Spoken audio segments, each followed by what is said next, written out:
The Dorm Room Secret. A true school horror story. They say your college years are supposed to be the best years of your life. You move away from home, meet new people, and finally learn what it feels like to be on your own. But sometimes, freedom comes with a price you never expect to pay. In 2016, a young woman named Haley transferred to a small university in North Carolina. It was supposed to be a fresh start, new classes, new friends, a clean slate. She moved into a quiet, older dorm on the edge of campus called Benton Hall, one of those brick buildings that creaked when the wind blew and smelled faintly of old paint and pine cleaner. Haley didn't mind. She was just excited to start over, to finally have a roommate, late-night study sessions, and the feeling of belonging. But what she didn't know was that someone had already been living in that dorm room long before she arrived. Someone who never left. And soon, she'd discover that the scariest things at college aren't the exams or the grades. They're the secrets hiding behind closed doors. The roommate. When Haley arrived at Benton Hall, her assigned roommate hadn't checked in yet. The dorm manager told her the girl's name was Emily Moore, a returning student who'd been on leave the previous semester. Quiet kid, the manager said with a shrug. Barely talked to anyone. She'll show up eventually. Haley didn't think much of it. She unpacked her things, clothes neatly folded into drawers, textbooks stacked beside the desk, a few family photos taped to the wall. The room was small but cozy, 2 twin beds, 2 desks, and 1 large window overlooking the courtyard. That night, Haley fell asleep early, exhausted from moving. Around 2:30 a.m., she woke suddenly. The room was dark, but something felt different. The closet door, which she was sure she'd closed, was slightly open. She sat up, heart pounding, listening. Silence. Only the hum of the old radiator. Probably just didn't latch, she whispered to herself, pulling the blanket tighter. By morning, she'd convinced herself she imagined it. A few days passed. Emily still hadn't arrived. Haley asked around, no one had seen her. Then, strange things started happening. Her shampoo bottle moved to the other side of the sink.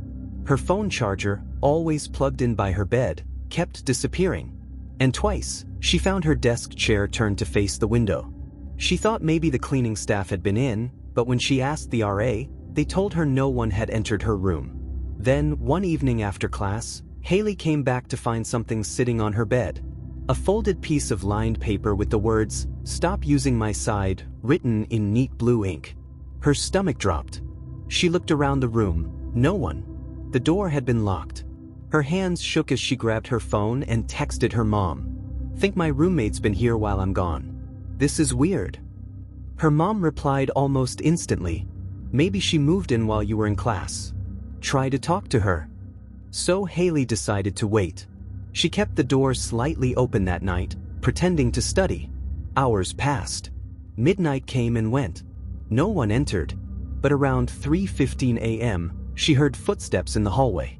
Slow, deliberate, just outside her door. They stopped. Then the faint sound of metal scraping against the doorknob. Her blood froze. She turned off her lamp, crouched beside her bed, and held her breath. After a moment, the knob stopped turning. Silence. Then, a faint whisper through the crack of the door. "This used to be my room." Haley's entire body went rigid. She didn't move until dawn. When she finally got the courage to check, the hallway was empty. But taped to her door was another note. "You shouldn't be here." She took the note straight to campus security. The officer on duty listened, unimpressed. "Probably a prank," he said. "We'll check the cameras." But later that evening, the same officer called her back. His tone completely changed. "Miss Thompson," he said slowly, "can you come by the office?" When she arrived, he showed her the security footage from outside her dorm room. At exactly 3:12 a.m., someone appeared at her door. A young woman, shoulder-length brown hair, wearing an oversized hoodie and no shoes. She looked directly into the camera, eyes wide, unfocused, then turned toward Haley's door. The officer paused the video. "You said your roommate's name is Emily Moore?" Haley nodded. The officer swallowed. "Emily Moore was reported missing last year. She used to live in your room." The missing girl. Haley stared at the paused frame on the security monitor, her reflection overlapping with Emily's frozen image, pale face, blank stare, bare feet on the cold linoleum floor. "Is it missing?" Haley asked, her voice small. The officer nodded. "Disappeared spring of last year. Last seen right here in Benton Hall." Her parents filed a report after she stopped answering calls. "We searched, but..." He hesitated, no sign of her. Eventually, the university reopened the dorm for new students. Haley felt the blood drain from her face. "You mean you gave me her old room?" "Look, no one thought..." She didn't let him finish. She just walked out. That night, back in her dorm, she couldn't bring herself to lock the door. The idea of being trapped inside with whatever was happening terrified her more than the idea of someone walking in. She lay awake, the faint buzz of the hallway lights seeping under the door, heart racing with every creak and hum. At 2:40 a.m., the radiator clanked, then stopped. And then from the corner near the closet came a soft, rhythmic sound. Haley sat up slowly. The sound was coming from inside the wall. She got out of bed and pressed her ear to the plaster. The tapping stopped. Then something else, a whisper. "Help me." She stumbled back, slamming her shoulder into the desk. The air suddenly felt heavy, almost electric. She grabbed her phone, turned on the flashlight, and pointed it toward the closet. The beam caught on something at the bottom, a faint crack along the baseboard. Kneeling, she pried at it with her nails. The wood came loose, revealing a narrow gap, big enough to fit a hand through. Inside, darkness. Her flashlight flickered, and just before it died, she saw something glinting inside the hole. A silver chain. She reached in and pulled out a small locket, tarnished and cold. On the front, engraved initials, M. She gasped and dropped it. Her phone buzzed, a text from an unknown number. "Did you find it?" Her heart nearly stopped. She looked around the empty room. "Who is this?" she typed, hands shaking. 3 dots appeared, then vanished. No reply. The next morning, she brought the locket to campus security again. But when she arrived, the same officer looked confused. "Miss Thompson, I don't know what you're talking about," he said. "We don't have any record of you coming in last night. And we don't keep hallway cameras in that wing." Haley frowned. "You showed me the footage, Emily, at my door?" He shook his head. "That's impossible. The system's been down for months." She felt her stomach twist. "But you called me." "I didn't." Haley left, feeling lightheaded. None of it made sense. That afternoon, she went to the library and searched the university archives for any mention of Emily Moore. At first, nothing. But deep in the student newspaper database, she found a single headline from the previous year. "Student missing after noise complaints in Benton Hall." The article was short, just a few paragraphs.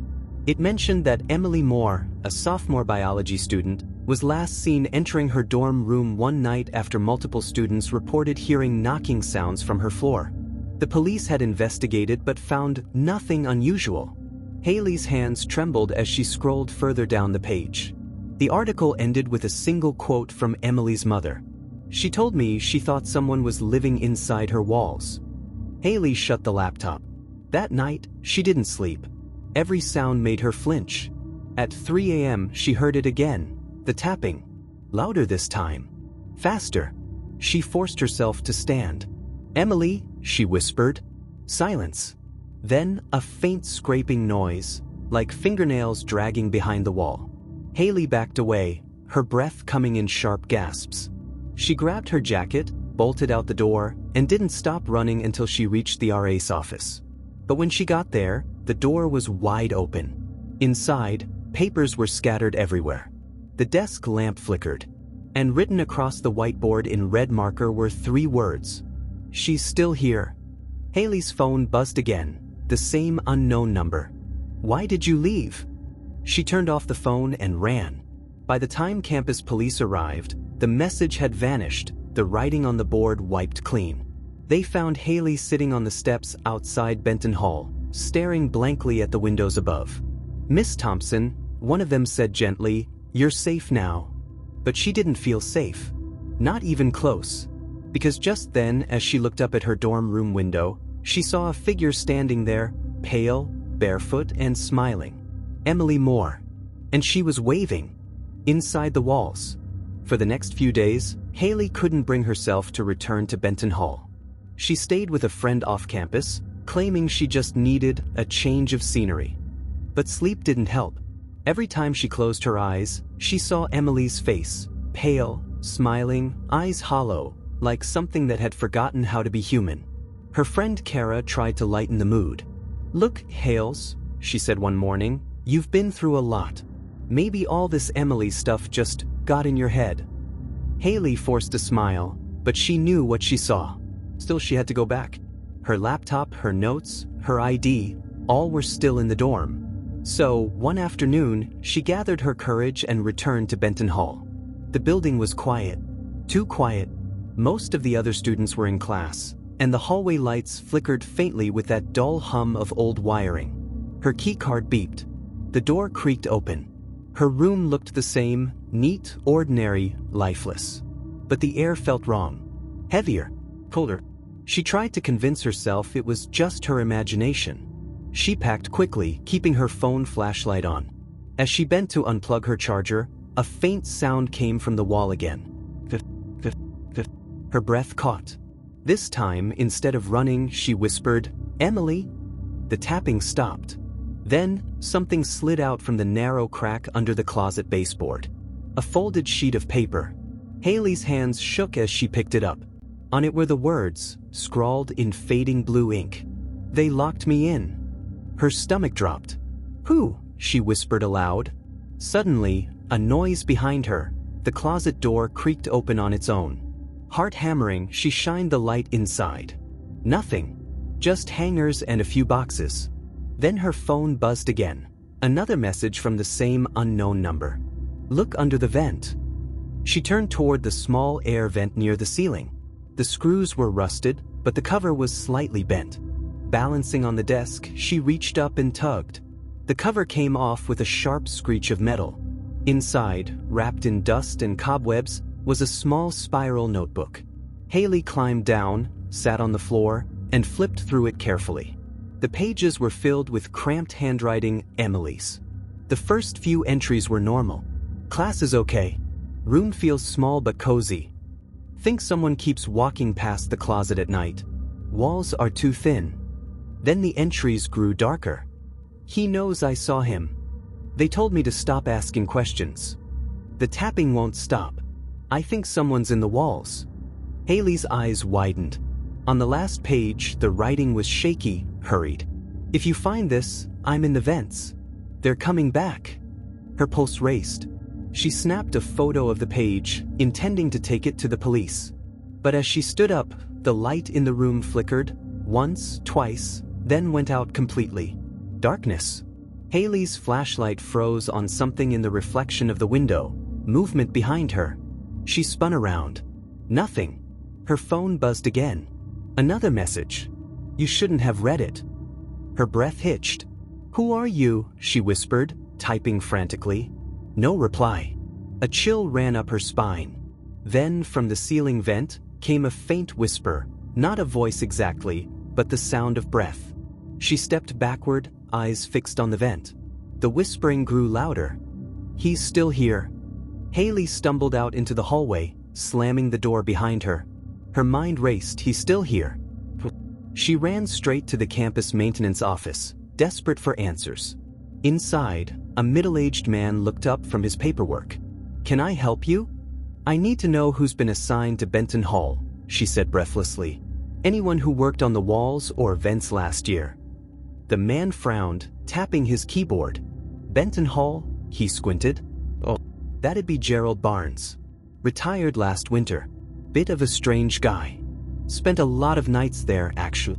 Said he was doing after-hours inspections." Haley's heart skipped. "Do you have his address?" The man hesitated. "I really shouldn't." Haley leaned forward, desperate. "Please. It's about a missing student. Emily Moore." His expression shifted. He scribbled something on a notepad and slid it to her.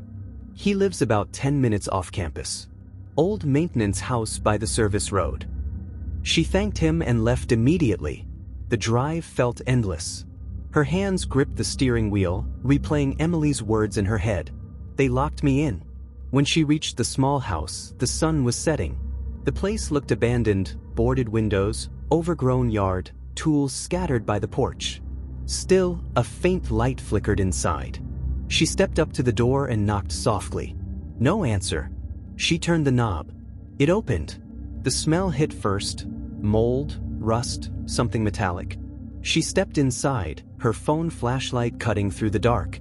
On the walls were dozens of newspaper clippings and photos, all of Benton Hall. Some were circled in red marker. And in the middle of the table sat a maintenance logbook. Haley flipped through it, her stomach turning with every entry. Each one listed rooms, inspection times, and a note. Hidden crawlspace between rooms sealed. Soundproof panels installed. Occupant relocated. But one line near the end made her stop cold. Room 214, female student trapped during repair. Claimed she heard voices. Report filed as false alarm. Room 214. Her room. Suddenly, the floorboards creaked behind her. Looking for something? A man's voice said quietly. Haley turned. An older man stood in the doorway, unshaven, eyes dark, still wearing an old maintenance jacket with the name tag, T. Barnes. The secret room. Haley froze. The man in the doorway didn't move, his silhouette framed by the dim, flickering light. Mr. Barnes? She whispered. He didn't answer. He just looked at her, eyes sunken and distant. You worked in Benton Hall, she said, her voice trembling. Emily Moore. You knew her, didn't you? His jaw tightened. You shouldn't be here. Haley took a step back, clutching the logbook to her chest. What did you do to her? I didn't do anything, he said quietly. They told me to seal it. Said the dorm had a safety issue. Said the girl was gone. Gone. He nodded slowly. Disappeared during the repairs. I told them I heard something in the walls, crying, scratching, but they said it was just pipes. His voice cracked. But I knew. I knew someone was still in there. Haley's heart pounded in her ears. You mean though she was trapped? Barnes turned toward a cluttered workbench and picked up an old flashlight. Come with me, he said. I'll show you. They drove back to Benton Hall in silence. The building was dark, empty, the kind of silence that hums in your bones. Barnes led her down to the basement, past old pipes and dusty boxes. He stopped before a locked metal door. This was the old maintenance tunnel, he said. Ran between rooms for wiring and insulation work. Universities sealed it off after the incident. He jimmied the lock with a small crowbar until it gave way. The door creaked open, releasing a wave of cold, stale air. Haley hesitated. Are we supposed to? But Barnes had already stepped inside, his flashlight cutting through the dark. The tunnel was narrow, lined with concrete and rusted pipes. Faint chalk markings covered the walls. Old measurements, dates, initials. And then Haley saw it. A small wooden door embedded in the wall, barely visible beneath layers of dust. A number carved faintly above it, 214. Her heart dropped. That's my room. Barnes nodded. I told them not to seal this part. They didn't listen. He knelt down and pushed the door open. A musty smell filled the air, something between mildew and rot.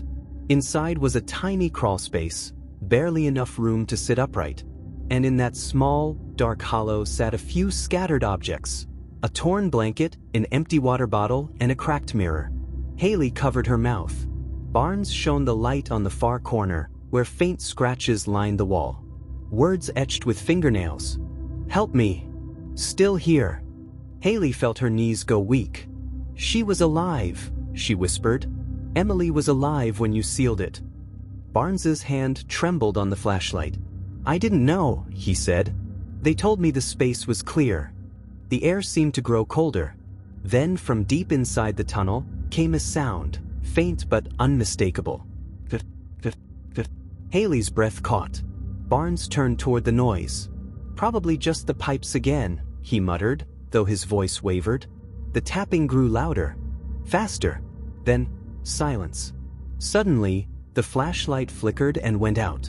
Mr. Barnes? Haley whispered. No answer. She fumbled for her phone light, but it slipped from her hand, clattering to the floor. The beam rolled wildly across the tunnel and stopped on a figure. Still watching. Emily. Her eyes were dark, hollow pits. Her mouth opened, but no sound came. Barnes stumbled backward, hitting the wall. "No," he whispered. "I tried." Emily stepped closer. The sound of nails scraping concrete echoed through the tunnel. Haley screamed and bolted toward the stairs, heart racing. She didn't look back until she burst through the basement door into the cold night air. Barnes didn't follow. The police arrived minutes later after she called from outside the dorm. They searched the tunnels for hours. When they finally came back up, their faces were pale. One of them looked at Haley and said, "We found a sealed chamber. Remains of a young woman. Looks like she'd been there for months." Haley broke down. "Emily." But the officer shook his head.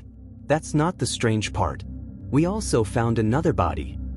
Her eyes widened. "Another?" He nodded. "Male. Older. Maintenance uniform. Name tag said G. Barnes." Haley froze. "That's not possible. He was with me." The officer frowned. "Ma'am, we found him downstairs. Deceased. Looks like he'd been there a long time." Haley's mouth went dry. She tried to speak but couldn't. Her phone buzzed in her pocket. She pulled it out, hands trembling. A new message from the same unknown number. "Thank you for finding me." Her eyes filled with tears.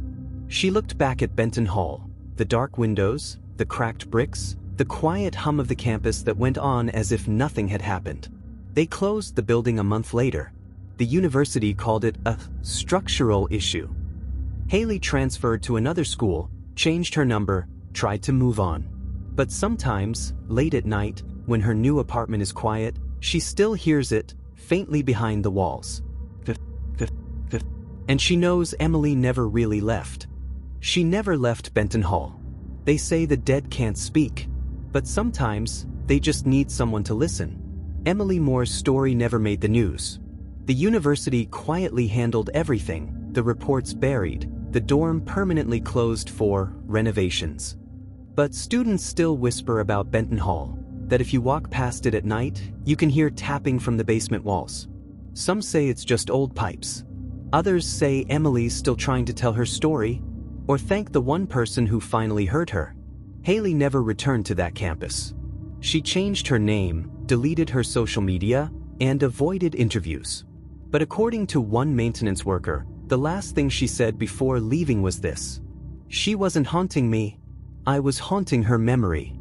If you found this story chilling, don't forget to like, subscribe, and turn on the notification bell, because the next story is even darker, and it's based on another true event you've probably never heard of. And remember, the scariest stories aren't always about ghosts. Sometimes, they're about the things and people that get left behind.